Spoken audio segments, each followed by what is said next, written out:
뉴스 TV의 성승환 기자입니다.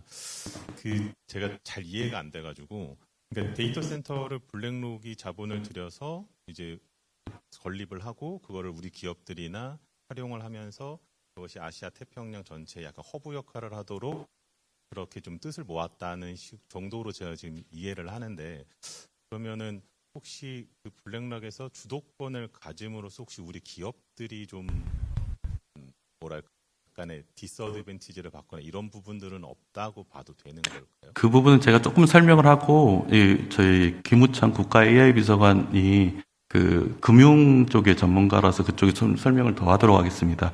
이 부분은 예를 들어서 빅테크 기업이 아마존 이런 빅테크 기업이 한국에 투자를 할 때는 저희가 전략 투자라고 부릅니다. 스트래티직 인베스트먼트라고 해서 그 회사가 가진 사업들을 한국에 위치시키는 거에 가깝습니다. 근데 블랙락에서 하는 투자의 방식은 파이낸셜 인베스트먼트 FI라고 해서 한국에 가진 포트폴리오에 대해서 이게 그 프로젝트 파이낸스를 이렇게 그 블랙락에서 하게 되는 구조입니다. 그렇기 때문에 이 부분에 대해서 공동의 이해관계가 생깁니다. 한국에서 만든 로드맵 이런 식의 전망들이 잘 돼야 블랙락에서도 수익이 날 수 있는 구조이기 때문에 이 부분에 대해서는 저는 상당히 리스크가 적다고 판단하고 있습니다. 전문가가 조금 더 얘기를 드려보겠습니다. 예, AI 비서관 김우창입니다. 방금 차지호 의원님 말씀해 주신 것처럼 똑같은 데이터 센터라고 하더라도 예를 들면 G 모사나 A 모사 같은 그런 곳이 한국의 데이터 센터를 만든다라고 하면 자신의 비즈니스를 위한 전략이겠죠. 그걸 보고 우리가 SI, Strategic Investment, 전략적 투자라고 합니다. 그러니까 한국에서 수요를 만들어서 돈을 벌겠다 이런 개념이죠. 근데 지금 이렇게 우리나라뿐 아니라 전 세계가 인공지능 그다음에 이제 에너지 생태계가 초기 단계인 상태에서 이제 제가 이제 국가 AI 정책 비서관이니까 정책을 실행하기 위해 국가가 필요한 것들이 있습니다. 그러면 여기는 굉장히 많은 자본이 짧은 시간 안에 들어가는데 블랙록과 같은 그런 파이낸셜 인베스터는 사실은 엄밀히 얘기하면 AI 비즈니스를 하는 회사가 아니고 운용사이기 때문에 우리의 국가 정책과 그들의 어떤 비즈니스 전략이 맞아떨어지기만 한다면 우리와 경쟁 관계가 아닌 거죠. 그래서 저는 이제 지난 3달 가까이 차 의원님하고 좀 논의를 굉장히 힘든 과정이었는데 논의를 하면서 그래도 요거는 꼭 해야겠다라고 마음먹은 제일 큰 이유가 이 FI가 지금 우리나라에게는 좀 절실히 필요했던 것 같습니다. 근데 아직 이제 시작이긴 합니다만은 세계에서 가장 큰 FI가 우리나라를 아시아 지역의 AI 수도로 만들겠다라는 얘기를 회장이신 레리 핑크 회장께서 말씀하신 것은 굉장히 큰 의미가 있다고 생각합니다. 네.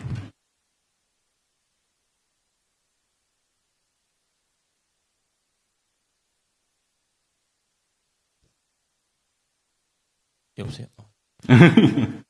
네, 제가 이해는 했는데 저희가 이 MOU를 통해서 얻는 건 뭔지는 알겠는데 그럼 블랙락이 이 MOU를 통해서 얻고자 하는 건 뭔가요? 비즈니스적인 수익을 원하는 것도 아니고. 그 부분에 대해서는 블랙락이 가진 지금 리드하고는 AIP라는 거에 대해서 좀 설명을 드리면 될 것 같습니다.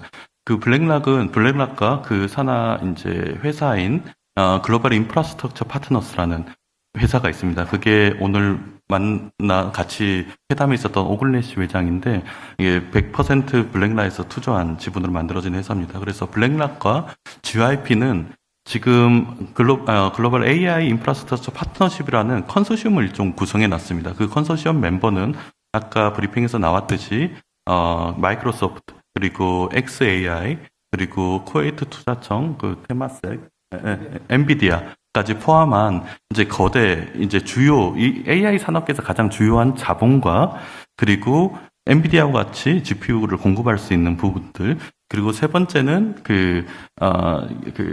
빅테크 기업들 수요자 그룹들 있죠. 여기가 하나의 생태계를 만드는 이제 컨소시엄이 만들어져 있습니다. 그러면 그 블랙락 입장에서 보면 한국이 어떤 메리트 있는지를 궁금해하신 거잖아요. 그럼 여기서 아시아 태평양 지역으로 예를 들어서 시장이 굉장히 확대하고 있다는 걸 알고 있을 겁니다. 그래서 예전에 이제 시장이 미국에, 이제 미국 서부에 있는 회사들 중심으로 데이터 센터라는, AI 데이터 센터라는 인프라 시장이 커져나갔다고 하면 지금은 한 곳은 아시아 태평양 지역, 한 곳은 유럽, 이 두 군데에서 굉장히 폭발적인 이제 성장이 예상되고 있습니다. 그럼 거기서 AI 데이터 센터들을 확장해 나가는 과정 중에서 전략적으로 생각을 해보면 여러 나라의 조그만한 스케일의 그 데이터 센터를 분산해서 만드는 게 도움이 될까? 수많은 이렇게 행정적인 장벽도 있을 거고 논의 과정이 있을 건데, 아니면 전략적으로 한두 군데 AI 데이터 센터를 하이퍼스케일로 구축하는 게 나을까 생각을 해보면, 일단 실무적인 단위에서도 이 부분에 대한 어떤 메리트 충분히 주어질 것 같고, 더 중요한 거는 한국이 아시아 태평양 지역에서 가진 AI 산업에 대한 포텐셜을 그쪽에서 인지를 하고 있는 것 같습니다.